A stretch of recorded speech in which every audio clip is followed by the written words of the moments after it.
bonsoir à tous. Merci beaucoup de nous avoir rejoints encore nombreux ce soir. La conférence est réalisée donc en partenariat avec Bix. Je vais laisser Thibaut dans un instant vous en parler un peu plus, qui est une très très belle association. Je vous invite à regarder ce qu'ils font. Ils ont un très bel événement le 24 et 25 février. Enfin bref, je ne vais pas faire de teasing, Thibaut vous en parlera. Et puis on est accompagné de Monsieur Bengozi, qui nous fait l'honneur de venir parler ce soir de la 5G et de la fibre, mais surtout des enjeux économiques et de gouvernance qui sont liés un peu à toutes ces nouvelles technologies, qui induisent aussi de nouveaux usages de la part de tous. Et c'est des questions qui sont un peu plus d'actualité. Donc on est très très content d'avoir cette thématique à traiter en début d'année. Et puis on est accompagné de Rémi aussi, donc, qui est coordinateur du Club Cyber cette année. Je vais faire un tout petit mot, je ne vais pas être très très long, juste sur le Club Cyber. Bonsoir. Bonsoir Rémi, qui du coup fait partie donc, du Club Cyber de la UGE, donc de l'Association des anciens de l'École de guerre économique. Et, et Rémi nous accompagne ce soir avec Thibaut et Monsieur Bengozi sur le déroulé de cette conférence. Donc merci à lui et merci à tous ceux du club qui ont participé à l'organisation de tout ça. Thibaut, je te laisse dire un petit mot sur votre bel asso. Ça ne fonctionne pas? Bon, bah alors, en attendant qu'on trouve une petite solution, moi, je vais vous parler très brièvement de Bix, donc, qui est une association qui a été fondée, et Thibaut me corrigera peut-être à la fin si j'ai dit des bêtises, par des étudiants de Sciences Po Bordeaux, et ils organisent un colloque donc, de plusieurs jours. Le premier était il y a 2 ans et le deuxième sera cette année. Thibaut vous a envoyé le lien dans le chat sur les enjeux politiques et sociétaux liés à la cybersécurité et au cyberespace. Donc, je vous encourage à regarder. Et puis, d'ici là, il aura retrouvé son micro et on pourra vous en dire un peu plus sur la fin. Monsieur Bengozi, je ne prends pas plus de temps. Je vous laisse commencer. Je vous souhaite une excellente conférence. N'hésitez pas à utiliser le chat pour poser vos questions et je vous demande de tous garder vos micros coupés. Et je vous souhaite une excellente conférence. Merci beaucoup. D'accord. Bah, écoutez, merci à vous de l'invitation. Je suppose que vous voyez l'écran correctement. Oui. Voilà, si je lève un peu les yeux parfois, c'est que j'ai un deuxième écran au-dessus de ma caméra, donc je ne sais pas que je fais autre chose.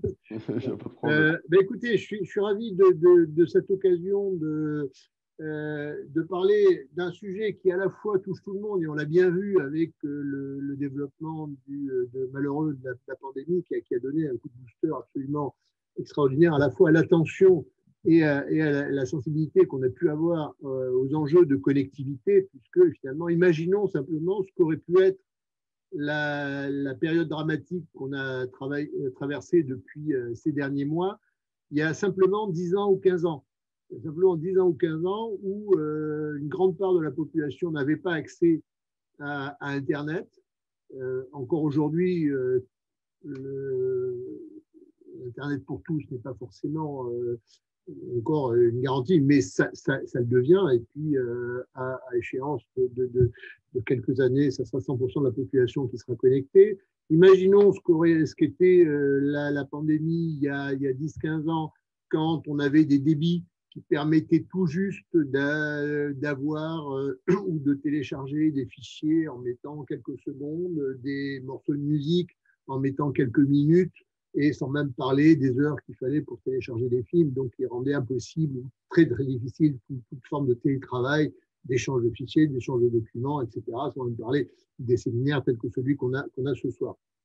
Donc c'est véritablement une ressource, la connexion, les réseaux de télécommunications, qui est une ressource critique, sensible, et dont on voit bien qu'elle est au cœur à la fois de l'économie et de la vie de la nation. Alors, plus précisément, c'est d'ailleurs pour ça que j'aime bien la photo que j'ai mise en couverture de ces slides, parce que vous l'avez sans doute reconnu. C'est Bill Clinton et Al Gore qui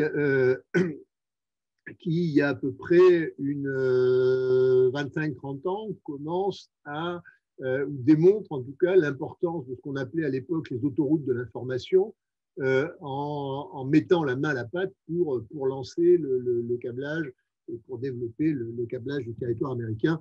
Je ne pense pas qu'à l'époque, on aurait pu voir un président français, quel qu'il soit, monter sur une échelle pour aller installer de la fibre. Et même aujourd'hui,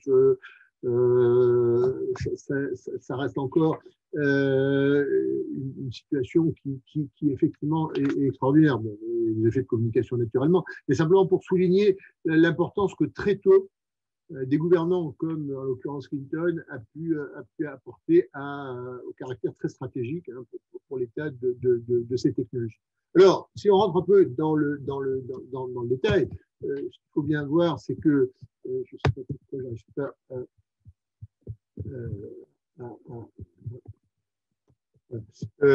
voir que depuis 20 ans, je prenais les exemples de la photo, le numérique et les télécommunications sont un secteur qui a énormément bougé depuis 20 ans, et je l'ai dit à l'instant, à la fois parce qu'on a eu ce qu'on pourrait appeler un changement de phase économique. Il y a 20 ans, 20-30 ans, les télécommunications, c'était essentiellement la voix sur le téléphone. Et depuis, on voit bien qu'aujourd'hui, les téléphones qu'on a tous, les smartphones qu'on a tous en main, sont tous sauf des téléphones. Parce qu'on s'en sert pour se connecter à Internet, pour regarder de la vidéo, écouter de la musique, chatter, envoyer des messages, et finalement, occasionnellement, téléphoner, mais finalement, ça paraît presque secondaire par rapport à les activités. Donc, les opérateurs de téléphonie sont devenus des opérateurs de télécommunications, des opérateurs de données. Les infrastructures ne sont plus les mêmes. Il y a 20 ans, c'était le réseau cuivre qu'on avait installé dans les années 70, qu'on avait rénové dans les années 70 pour la France. Et aujourd'hui, entre-temps, sont apparus les réseaux mobiles, les réseaux de fibre, etc. Et les services ne sont plus simplement de la voix, mais des services de données et de tout type de données. Donc, on voit qu'on a une configuration qui est très, très différente sur ces réseaux et qui s'appuie finalement sur une forme de double convergence, qu'on appelle une double convergence, à la fois une convergence, j'en ai parlé, entre les réseaux fixes et les réseaux mobiles, c'est-à-dire une connectivité généralisée et pouvoir finalement se connecter n'importe où. Et puis, si je ne peux pas être à mon bureau pour assurer le Zoom, que je puisse le faire dans la rue en attendant sur mon smartphone, rejoindre éventuellement un poste de travail et que finalement, on ait une connectivité un peu sans couture, indépendamment des réseaux.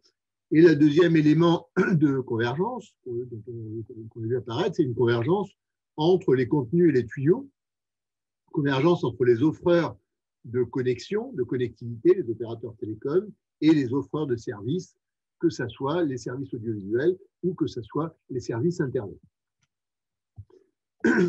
Alors, pour comprendre à la fois ce mouvement et la rapidité de ce changement de phase qu'on a pu observer ces dernières années, il faut bien avoir à l'esprit que la vague du numérique, qu'on connaît depuis la dernière vague du numérique, elle a une caractéristique un peu spécifique qui s'appuie finalement sur 3 facteurs ou 3 leviers de transformation qui renvoient à, on appelle parfois ce numérique, les technologies de l'information et de la communication, les TIC, voire, on disait à l'époque, les NTIC, les nouvelles technologies de l'information et de la communication. Parce que l'informatisation, elle n'est pas née il y a 20 ans, elle est née dans les années 50, et on a eu des vagues successives passant par la numérisation, l'informatisation des grandes applications industrielles, la paye, la gestion des carrières, la gestion des personnels, l'élaboration de la comptabilité. Ensuite, la vague suivante a été l'informatique personnelle et donc le secteur tertiaire, administratif, les cadres, etc. L'informatisation des usines, l'automatisation des usines dans les années 70, 80. Et la vague actuelle, elle se caractérise par le fait à la fois qu'elle s'appuie sur des technologies beaucoup plus fortes, beaucoup plus puissantes, qui s'adressent à tout le monde et pas simplement à des grandes applications industrielles, aux cadres ou aux secrétaires ou aux usines, mais finalement l'ordinateur à travers lequel je vous parle, c'est le même que je vais pouvoir utiliser pour écrire mes articles, pour éventuellement faire des calculs scientifiques, voire éventuellement pour jouer à des jeux vidéo, écouter de la musique ou voir un film ce soir si je suis fatigué. Donc on a des technologies qui sont à la fois omni-usage et qui adressent aussi bien le secteur industriel, la formation, l'armée, les jeunes, les équipements de loisirs, etc. Deuxième élément, c'est que ces informations et la puissance de ces technologies elle s'appuie sur la capacité de traiter des informations, et des traiter des informations à la fois de façon spécifique, connue, mais aussi des masses d'informations. Hein, on parle de big data. Et puis, troisième élément de caractérisation, c'est que c'est des technologies qui aussi facilitent la communication entre des acteurs qui sont répartis sur différents lieux, que ça soit, on en parlait à l'instant à propos en introduction, à propos des séminaires sur du télétravail, sur des séminaires à distance, que ça soit dans le secteur de l'armée, par exemple, des relations entre les fantassins et les états-majors. Aujourd'hui, et on a eu la démonstration quand on a eu Obama assistant en direct à l'assaut de la grotte dans laquelle était retranché Ben Laden. Et on a aujourd'hui des situations où les fantassins n'ont même pas besoin de voir leur cible, ils peuvent être derrière un mur et être en connexion avec l'état-major, avec les satellites qui donnent la localisation, qui donnent la cartographie, et donc déclencher des systèmes de tir sans forcément avoir accès. Tout ça, pourquoi? Parce qu'on a une forme de communication à distance. Alors tout ça a permis de créer une révolution dans les pratiques et dans la société parce que, notamment au niveau industriel, on a eu une forme de convergence, de résonance, je vais utiliser un terme de physique, entre des objectifs anciens qui étaient les objectifs du management, pouvoir personnaliser les offres, pouvoir traiter les collaborateurs de manière individualisée, pouvoir faire de la coproduction entre des partenaires répartis sur différents territoires, raccourcir les chaînes hiérarchiques, fournir plus d'informations aux opérateurs, et puis des potentialités portées par les technologies de l'information qui justement ont permis de fournir des réponses aux managers, aux entreprises, aux organisations, des réponses sur des problèmes qu'ils se posaient depuis très très longtemps, que ce soit le marketing one-to-one, que ce soit les partenariats industriels dans les écosystèmes, que ce soit le lean management ou la flexibilité constante des organisations, etc. D'où cet effet de résonance et d'accélération des transformations portées par le numérique. Alors, ça a été une révolution pour toutes les organisations. Bien sûr, les entreprises qui se situent d'emblée et qui se situaient d'emblée dans la filière numérique, hein, les entreprises de services, les Google, les opérateurs télécoms, etc.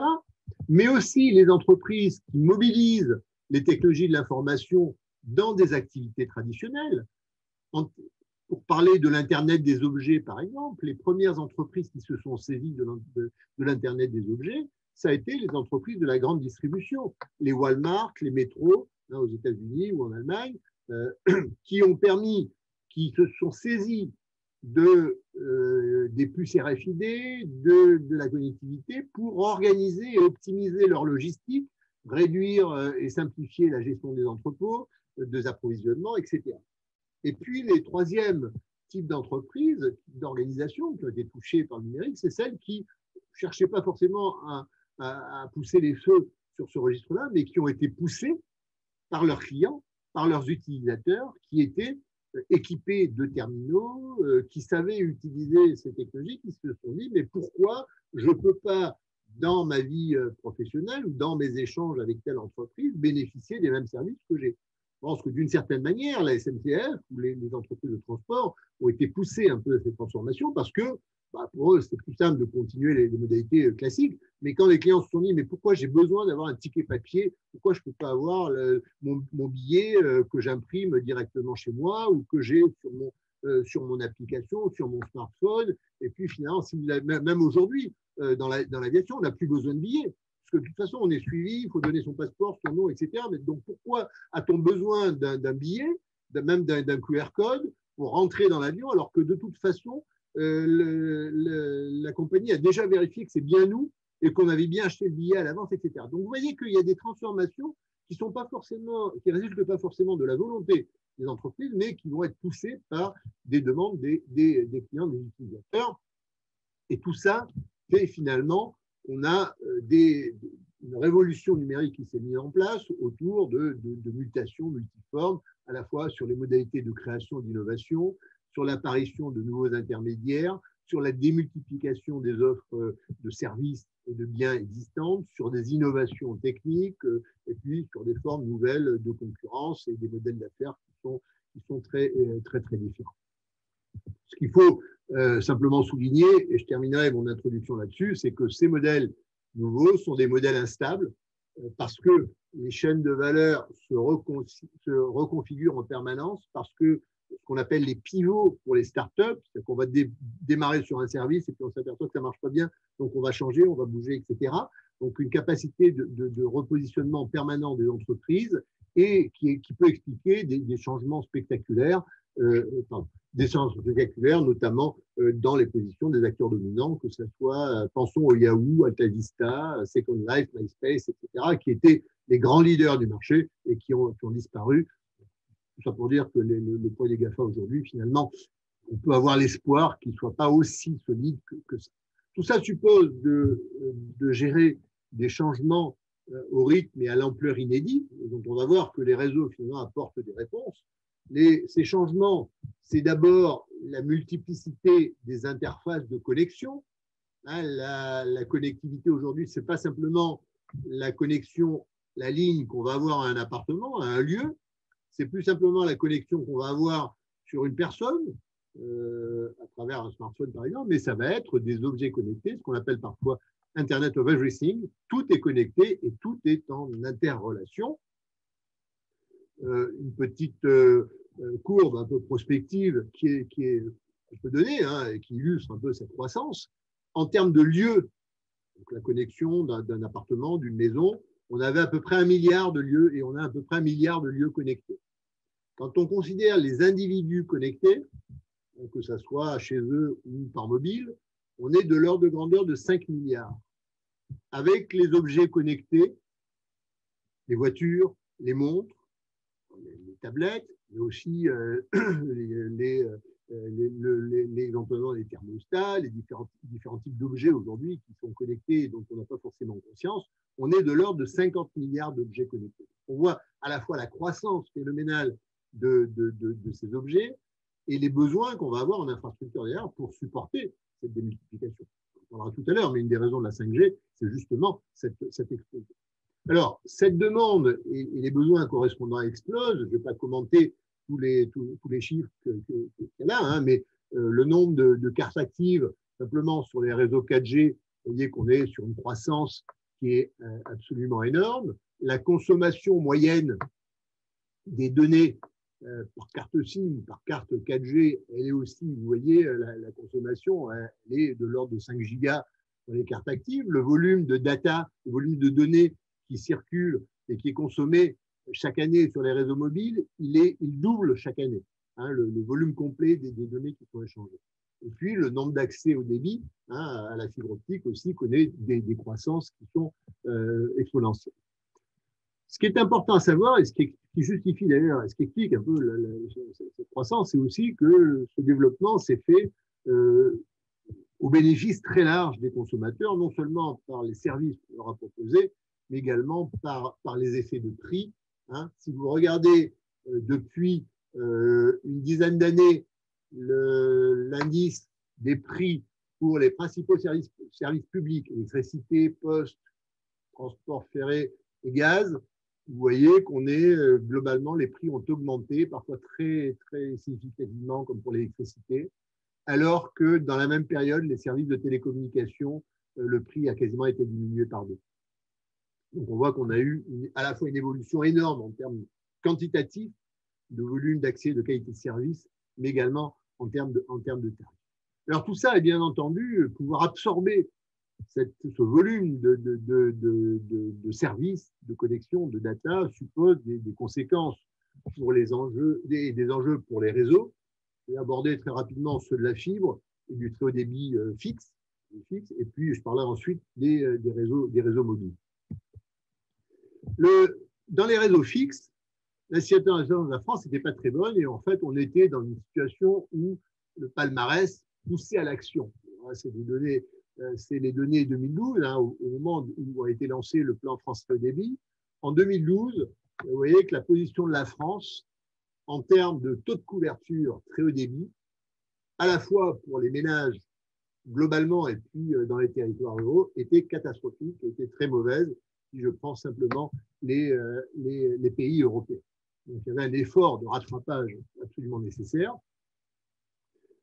qui a été fait. Hein. Aujourd'hui, la France commence à être en tête pour le déploiement de la fibre de bout en bout pour tous.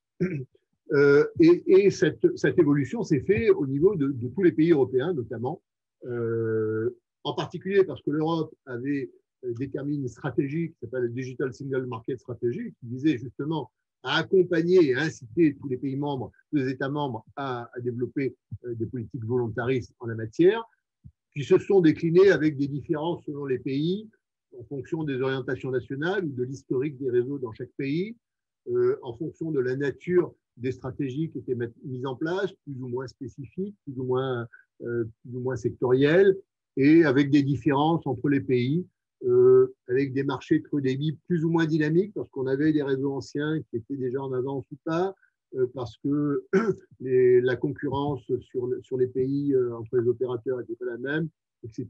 Et parce que les acteurs locaux, les territoires, les collectivités ont eu aussi des rôles différents selon les cas et selon la structuration de chacun des pays. Ce qu'on peut dire en tout cas, c'est que dans tous les pays, sur le fixe, les difficultés ont été largement partagées.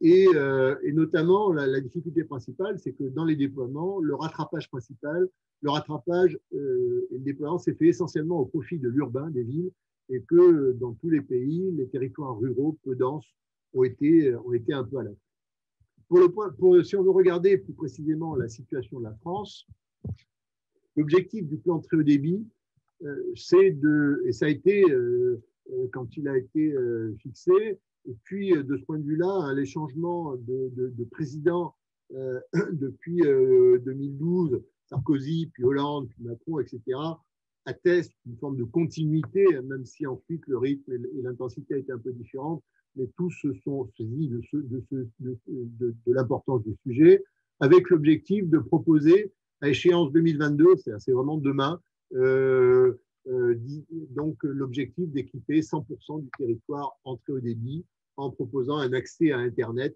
à l'ensemble des logements, mais aussi des entreprises, mais aussi des organismes publics, que ce soit les administrations, les écoles, les mairies, etc. Objectif principal, pourquoi? Parce que, comme je l'ai dit en introduction, ce très haut débit est essentiel pour assurer à la fois le développement du pays et renforcer la compétitivité de l'économie française et l'attractivité du pays.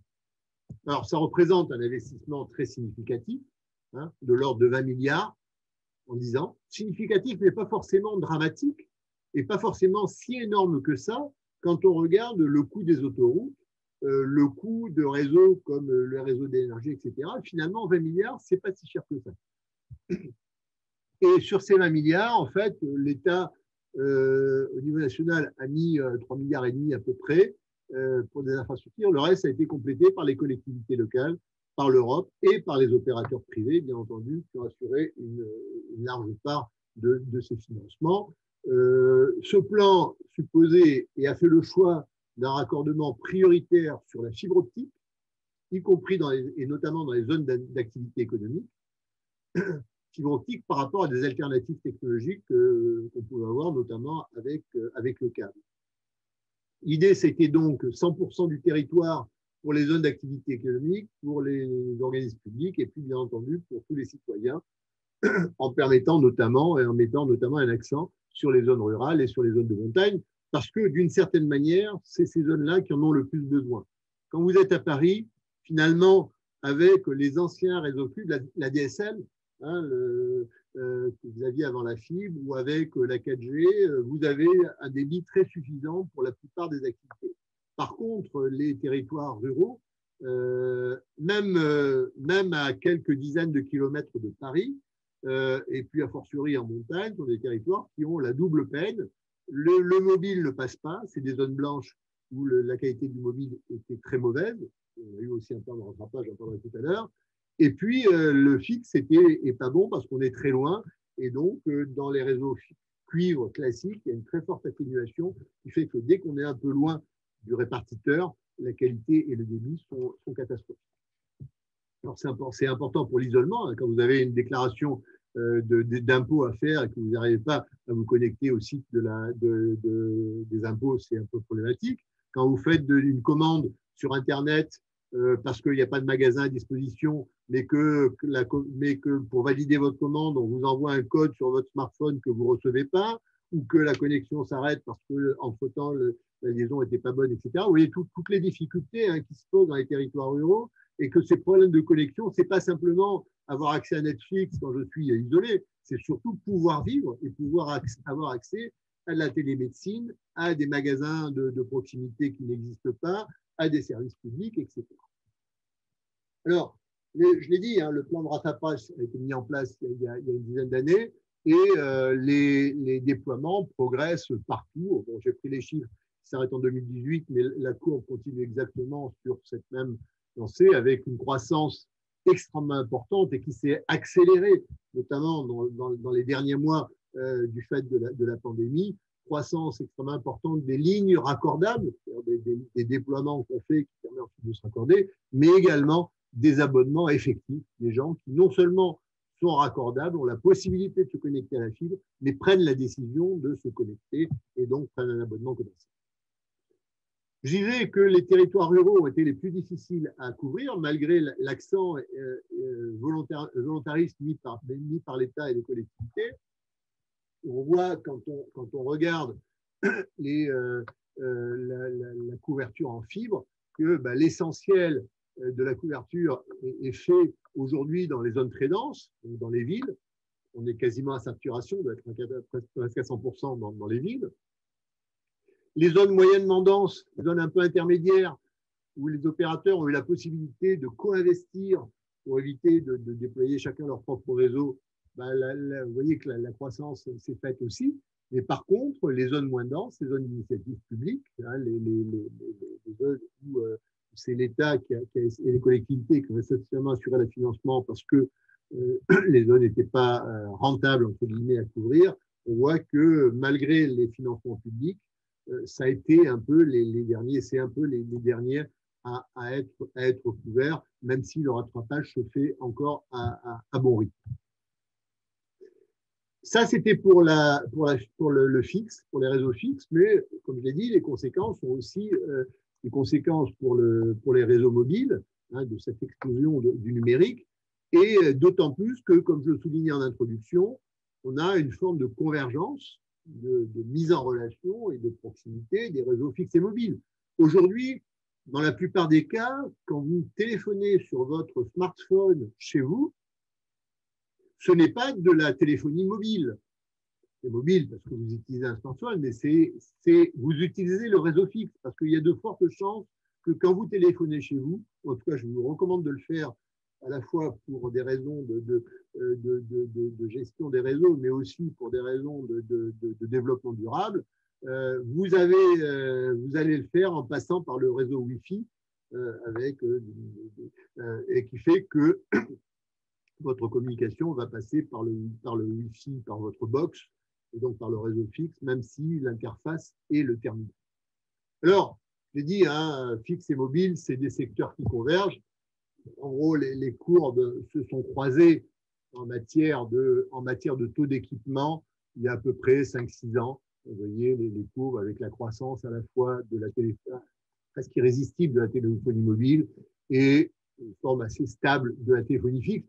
La croissance de la téléphonie mobile, elle a notamment énormément profité du fait que, comme je l'ai dit tout à l'heure, les téléphones ne sont plus simplement des téléphones, mais sont des terminaux connectés en mobilité. Donc, maintenant, le smartphone aujourd'hui et l'iPhone, quand il est arrivé, il a induit une utilisation où le téléphone sert d'interface un peu universelle pour se connecter à Internet en mobilité.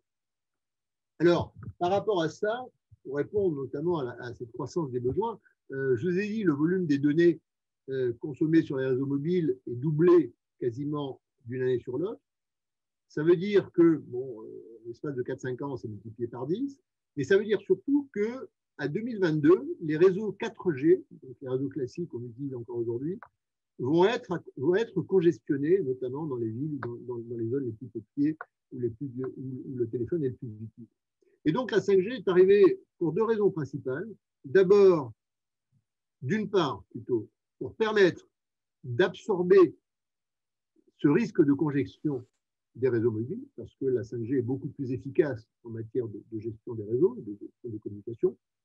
Et d'autre part, pour offrir aux industriels et à un certain nombre de secteurs des opportunités nouvelles de développement grâce à des fonctionnalités inédites qui ne sont pas forcément aussi utiles pour le grand public, mais qui sont déterminantes pour des applications industrielles, pour la numérisation des entreprises et donc pour la compétitivité et la souveraineté nationale.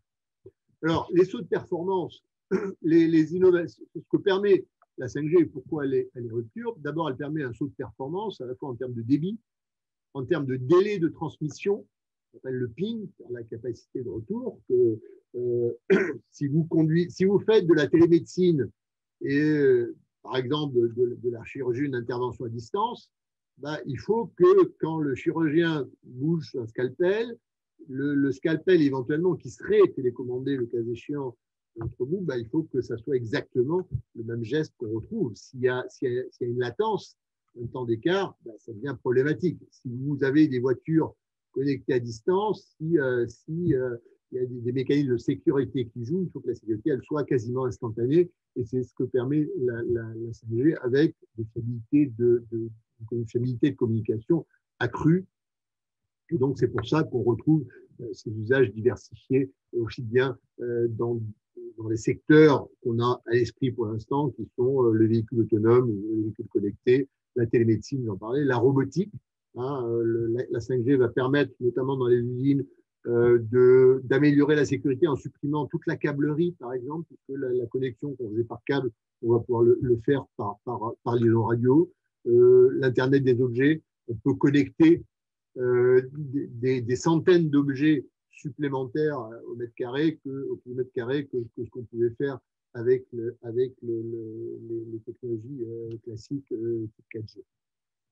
Et donc, c'est une orientation plutôt orientée entreprise que marché grand public. Alors, les innovations qui ont permis ça, c'est des antennes actives, ce qu'on appelle des antennes actives, qui sont beaucoup plus efficaces, on pourra en reparler tout à l'heure, mais en matière de consommation énergétique et en matière de traitement justement des communications. La possibilité, ce qu'on appelle le network slicing, c'est-à-dire la possibilité d'utiliser le même réseau pour des usages différents. Aujourd'hui, on a une métaphore que tout le monde va comprendre. Quand je suis sur l'autoroute, c'est la même autoroute qui va être utilisée par les camions, par les voitures, par les motos, etc. Et quand il y a des embouteillages, ben, la bande centrale, elle est fixe et elle est impossible à bouger.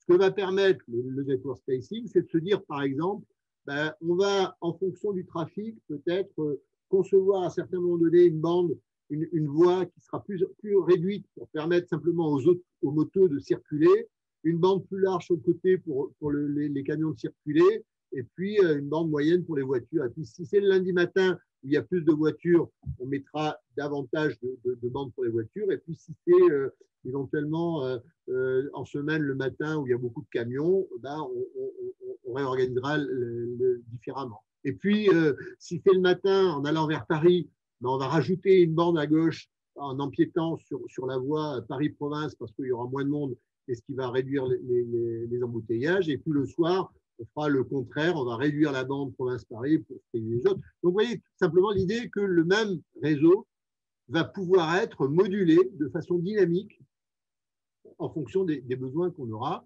L'autre innovation également qu'on a sur la 5G, c'est l'utilisation de bandes de fréquences particulières, qu'on appelle les bandes hautes, qui permettent justement d'avoir des fonctionnalités plus performantes, notamment en termes de rapidité de connexion, etc. J'insiste. Alors, je ne vais pas insister sur les différents types de fréquences parce que le temps passe. En termes de gouvernance, donc on a une mobilisation internationale et finalement tous les pays, que ce soit l'Union européenne, mais aussi hors Union européenne, en Asie, en Amérique, ont eu des plans de route très, très volontaristes et très ambitieux sur la 5G. la Commission a mis en place un peu des directives, des orientations fortes. Et de ce point de vue-là, globalement, à quelques mois près, il n'y a pas forcément d'écart énorme. La France n'est pas la plus en avance. La France aurait pu être plus en avance parce que les fréquences ont été attribuées dans l'année alors qu'elles auraient pu l'être il y a à peu près un an. Ce n'est pas forcément si grave que ça. Ce qui est essentiel, ça va être la capacité des industriels, des entreprises de s'approprier ces technologies, et donc la capacité que pourront les opérateurs de télécommunications de déployer rapidement leur réseau pour pouvoir les mettre à disposition des entreprises. L'ouverture commerciale du réseau, on l'a déjà cette année, donc elle a commencé fin 2019-2020.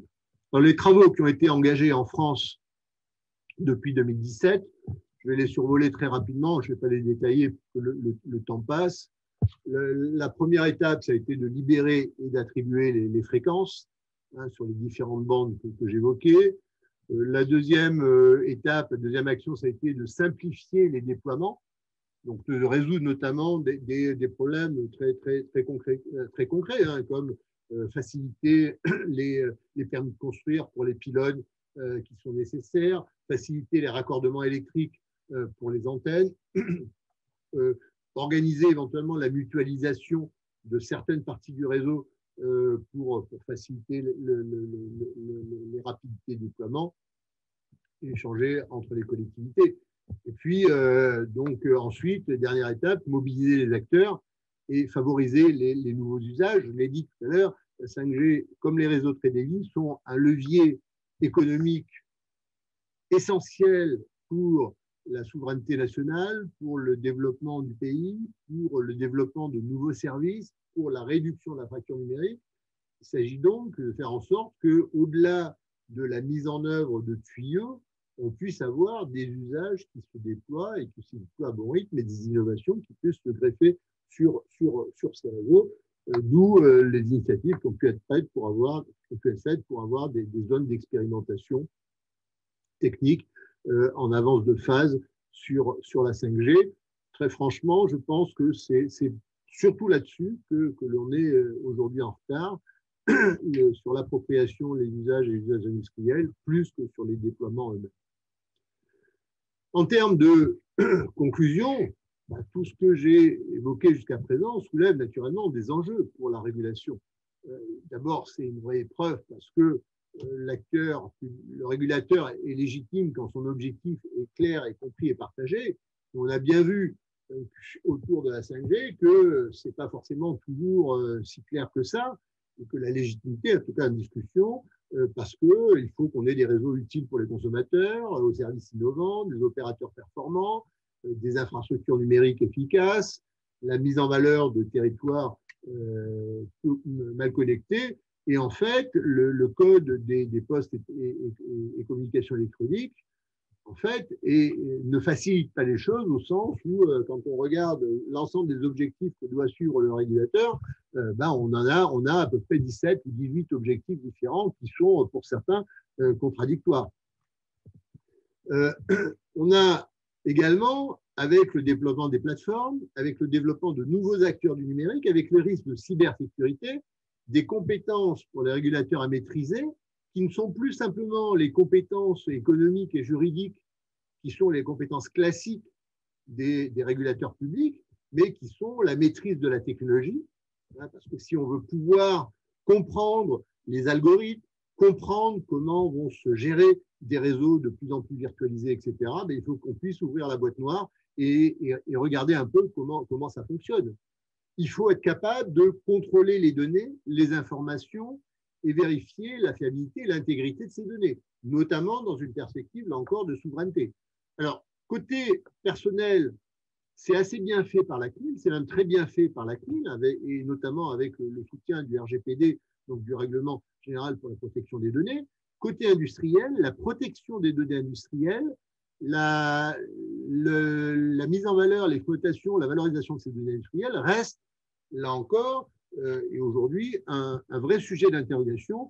Et d'ailleurs, dans les dernières initiatives de la Commission, notamment ce qu'on appelle le Digital Market Act, il y a toute une série d'éléments qui traitent de ces données industrielles, comme la réglementation française avait commencé également à l'aborder, notamment en ouvrant ou en incitant à l'ouverture des données publiques. Le troisième point important, c'est de veiller à la localisation, à l'organisation de la localisation et notamment à l'organisation des territoires. Les fractures numériques que j'évoque ou que j'évoquais, elles existent, notamment en France. Je pense que tout un chacun a pu l'expérimenter si on se déplace ou si on a des maisons de campagne ou si on vit à la campagne ou dans des territoires un peu isolés. Mais vous voyez sur la carte que je donne là, bon, c'est les cartes de connectivité électrique, mais qui sont assez semblables à celles de la connectivité télécom, que on a aussi une fracture entre des pays, voire entre des continents, avec des territoires comme l'Amérique du Nord ou l'Europe qui sont extrêmement connectés, l'Asie qui est connectée de façon beaucoup plus mitée sur certains points, et puis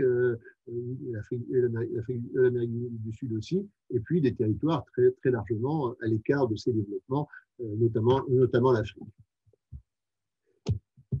Autre point important à veiller pour le régulateur, et j'arrive à la fin de mon intervention, c'est veiller aux appropriations et usages, je l'ai dit tout à l'heure, en matière de développement de la 5G et du très haut débit notamment. Alors, la pandémie a changé les choses. Le contexte et la sensibilité à la connexion a changé les choses, mais c'est sûr que c'est cette appropriation et cette numérisation des entreprises, notamment des PME, qui me semble être aujourd'hui un enjeu important. En un mot, et donc ça sera mes deux points de conclusion. Le premier, c'est que parler du très haut débit et parler des technologies de télécommunication, ça veut dire de pas simplement les envisager comme un outil de développement pour regarder des films pornographiques dans les ascenseurs, comme disait un élu récemment, mais surtout les voir comme des leviers pour réduire les fractures numériques et pas simplement comme un facteur d'aggravation de cette inégalité, ce qu'il pourrait être. Plus on ressent, et plus paradoxalement, plus la connectivité et le très haut débit et les usages du numérique se diffusent dans la société, plus le fait d'être à l'écart de cette connexion est vécu de manière absolument insupportable par les territoires ou les personnes qui s'en sont écartées. Parce qu'elles n'ont plus accès au commerce électronique, parce qu'elles n'ont pas accès aux services publics, parce qu'elles n'ont pas accès à tout ce dont on parle dans les médias et dont eux se sentent écartés. Le deuxième point, mais qui est un peu l'écho du précédent, c'est que là aussi, les technologies de télécommunication sont non pas simplement un outil de loisir, une source de divertissement non essentielle, l'adjectif est à la mode, mais sont d'abord un levier de développement économique et de souveraineté dans un contexte où l'ensemble des pays fait des efforts absolument énormes en termes de recherche et développement, en termes de développement des infrastructures, en termes de contrôle d'un certain nombre de grandes entreprises du numérique. Là encore, avoir des réseaux de qualité, avoir des entreprises utilisatrices qui s'en saisissent seront la meilleure façon de garantir et d'assurer justement cette souveraineté et ce contrôle sur les usages et sur nos données. Voilà, j'ai été peut-être un peu long, mais en tout cas, merci de votre attention. Très bien. Merci beaucoup pour votre intervention. Donc, je vais ouvrir le bal des questions. On en a eu beaucoup dans le chat. Avec Thibaut, on va alterner et vous proposer plusieurs questions. Écoutez, merci beaucoup pour les réponses aux questions. Je pense qu'on a réussi à faire en tout cas à avoir énormément d'éléments concernant cet enjeu qui est toujours plus actuel. Donc, je remercie toutes les personnes qui ont pu assister à cette présentation. Je vous remercie tout particulièrement vous également, Monsieur Bengozi, d'avoir pris du temps pour tous nos auditeurs et auditrices. Un tout petit mot, du coup, je peux vous donner déjà rendez-vous les 24 et 25 février 2021. Je vous mets un lien dans le chat pour les Tech Talks 2021 que le BIX, donc vous avez ici derrière moi, organise et du coup l'AEGE et le Club Cyber sont également partenaires. Donc voilà, je laisse la parole à Rémi pour conclure également. Donc je vous remercie au nom du BIX également. Donc merci. Merci à vous en tout cas pour votre attention et ravi en tout cas d'avoir pu répondre à vos questions.